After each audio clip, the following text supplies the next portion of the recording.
Ben Cornish is one of our Andri scholars, so I actually didn't get to mention in our core foundational group. Andri scholars, led by Dr. Munoz, who you heard from at the beginning, are key players within Andri. These are trainees and junior faculty members and senior faculty members who are working together to really drive the science forward. And Doug has done a remarkable job in trying to build a novel culture within Andri that is cross-disciplinary, that puts the patient at the center, and that integrates clinical and research. We will be talking about opportunities to volunteer for a study group later on today. Thank you for raising that. I see that question in the chat. And we're going to get back to how you can do that nearer to the end of the day. But at the moment, the first few sub-studies that you're going to hear about are going to be recruiting through specialty clinics. Our goal is over the next 1 to 2 years to start to be building towards community recruitment. So we're going to walk before we run and get the sub-cohorts that you're going to hear about going first. And then our goal is to open this to the community. So I'm just going to introduce Ben. He's currently completing his PhD at the University of Waterloo under the supervision of Dr. Bill McElroy, who you'll hear from a little bit later. And Ben is studying the connection between mobility and health through the lens of gait analysis in both clinical and free living scenarios. Thank you, Ben, for joining us today. Great, thanks for the formal introduction. I'll get my presentation up here. That should be good. Yeah, hello. As mentioned, my name is Ben. I'm here to talk to you about wearable sensors and health, and hope to act as an introductory talk for the remainder of the presentations today. As an introduction, I'm going to cover some of the differences between maybe consumer available and research grade sensors, some of which will be employed in HANDS Ontario, which was just talked about in the earlier presentation there. So one thing before we kind of get going is I want to make it clear from the start the utility of the word monitor. And monitoring in this case is the analysis of health as it changes throughout the day and over the week after the sensors have been removed. So it's not this immediate feedback and people aren't watching you 24/7 as you wear sensors. This data can help us understand how your status was stable or changed over long periods of time, like the entire week, compared to short minute-by-minute intervals within that week itself.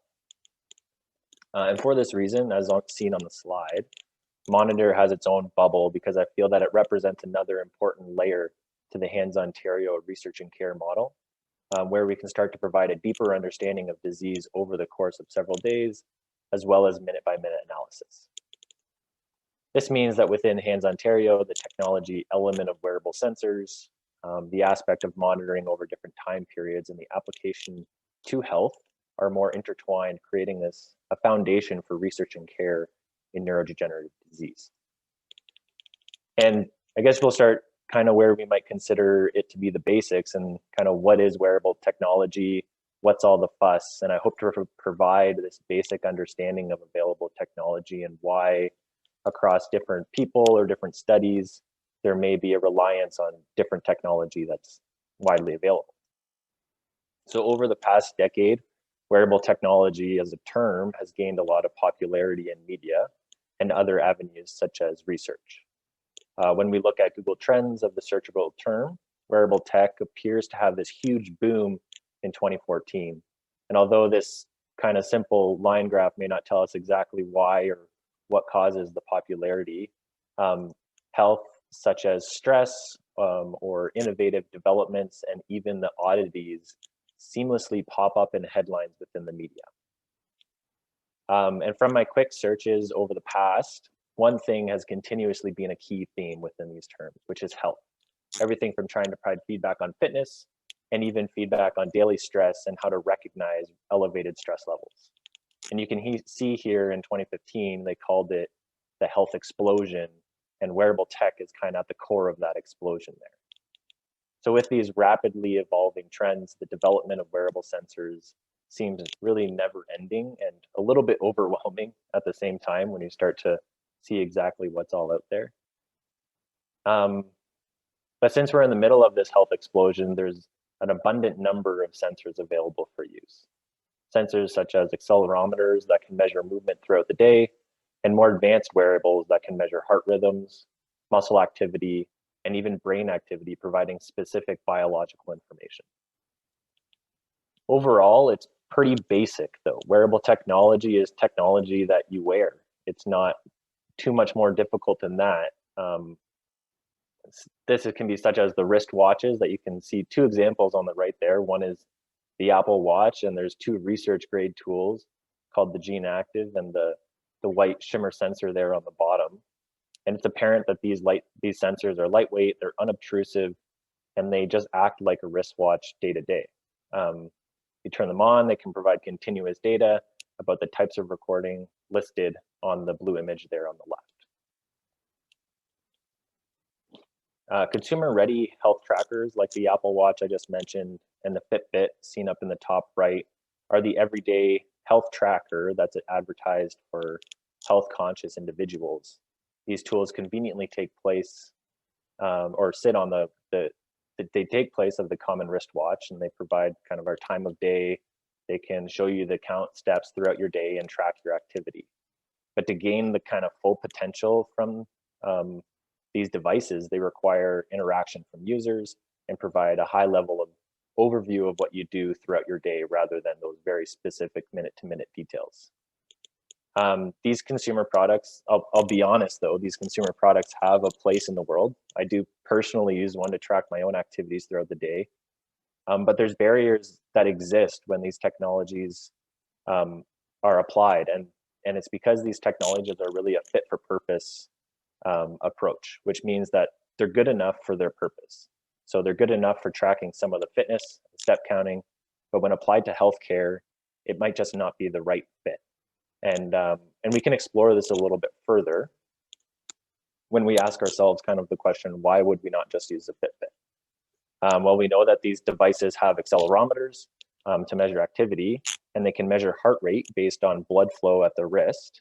But when we compare these actual measures to the equipment that's in the laboratory, you can see on the graph on the right, we can see an abnormal amount of variability introduced with Fitbit compared to the tools in the lab. So that thin gray line has a lot of different spikes and shows a lot of variability over that period of time, compared to that thick black line, which is very smooth and shows how that heart rate progresses over time during exercise or walking. And it gives a clearer picture of how the heart is responding to exercise. So for our application, this is kind of where consumer-based tools begin to fall apart. Since algorithms are not published, we're unsure of their parameters. And in some cases, there's no listed or presented validation exercises for the wide range of populations that actually have access to these tools and data. This really reflects the fit for purpose application I mentioned before and broadly shows that many wearables are developed without specific health applications in mind and continuously are searching for that problem.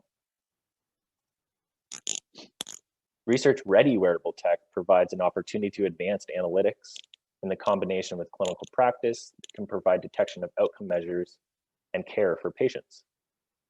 So some examples of wearable sensors are presented here. On the left, we have some inertial measurement units, which measure acceleration and angular velocity. And on the right, we have a speech sensor and a portable ECG monitor that measures heart rhythm. Accelerometers are at the core of a lot of these devices. For example, accelerometers in the wrist-worn watches on the left can record movement. And from that, we can calculate amount of activity and walking that occurs in the natural world.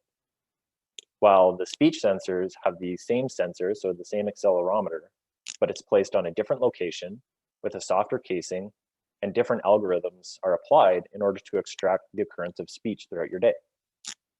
More of these demonstrations of these tools, these specific ones, are going to be shown later on, but I just wanted to be able to highlight them and present them early on in the presentations for the rest of the day.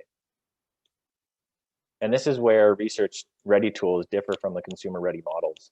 We can access the raw data and provide week-long patterns or minute-by-minute changes in people's lives. And we can also pair different sensors to create sensor toolkits that may target specific measures of interest. And an example of maybe a toolkit, maybe a simple example of what a toolkit might be, is something just like a wrist worn and an ankle worn activity monitor at the same time. So just two activity monitors. And this can kind of be explained with the story of Lydia here, who participated in one of our studies. Lydia lived her daily life where she uses a walker and participated in group exercise using the recumbent stepper seen on the bottom left of this slide. And during the collection, Lydia wore accelerometers on both her wrist, legs, and the hip for an extended period of time. So we'll call it a full week. Using wrist and hip worn accelerometers, we were unable to calculate physical activity for Lydia, even though she walked several times a day and participated in exercise groups. However, when we used the leg monitor, we were able to check these periods of physical activity. It was clear that the location of the sensor simply didn't record changes in activity when she was walking with the hip and the wrist worn accelerometers, leading to misclassified activity profiles for Lydia, which could be problematic when we're trying to understand how much activity Lydia participates in day to day. So we kind of have overviewed some of the available tools and how we might apply them and why there's differences between the tools that we use versus the ones that you might find at Best Buy or Walmart. We might be at a point be thinking that these are cool gadgets, but really want to know what they're doing and how do they actually measure my activity, because I've mentioned that we can pull that data out. So in a wearable sensor model and seen in Hands Ontario, either when you enroll in the study, there would be a sensor setup which can occur remotely in your home or at the clinic, seen in the figures on the left there. And wearing these unobtrusive sensors allows you to continue with your daily life, and we can monitor your daily activity, your sleep patterns, and speech or social interaction during the collection. To measure these items, we use acceleration. I mentioned that before, and as I mentioned, accelerometers are at the core of a lot of these wearable devices. And when they change position or are moved throughout space, acceleration of the device is recorded. This video was made by one of my peers, Kyle Weber. He's going to be presenting later on with Bill, demonstrating some of these devices. And he did an excellent job demonstrating this in this video. You can see that as he moves the wristwatch monitor in space, simultaneously the lines on the image change too. And we can imagine that these quick oscillations represent something different than slow changes do in the line. And when we take these lines, record them over a longer period, we get in someone's daily life, we can get a little bit of a messy view of these squiggly lines pictured here in this graph, which zoomed out at this point of view, the lines don't show much value. But when we zoom in, we can identify different activities that do occur. For example, on the left, we have walking, where each spike represents a different step, with the right steps in the blue and the left steps in gray. And we can also see cycling on the right, where each peak in the tracing represents a revolution of that pedal. To take this one step further, we can dive into walking as it occurs in your daily life and evaluate its characteristics to reveal instability or asymmetries that may be related to impairment. Now, although we may not be evaluating you like the Ministry of Silly Walks, we will create a story about how the aspects of walking as they link to dementia risk, assess your risk of falling, and whether gait aids are used or required in daily life. An additional benefit to monitoring is the potential to capture these rare events such as falls, allowing us to further understand what characters lead up to and occur immediately before fall events, which are all important elements of improving care. And this is all great. So personally, when I'm learning about things, I've always been troubled with the question, so what? As in, why does it matter to me? And for these last couple slides, I want to try to take a stab at that, wrap up my presentation to kind of tell the story of why we think it matters. So wearable sensors provide a unique opportunity to gather continuous quantitative data in the comfort of your own home regarding a person's sleep habits, speech, swallowing, and social interaction, or perhaps their walking, physical activity, fall risk, or even sedentary behavior like sitting. All of these aspects are related to one's health. These outcomes may be markers of our health to indicate changes of cognitive, motor, or sensory systems before clinical manifestation of disease or disorder.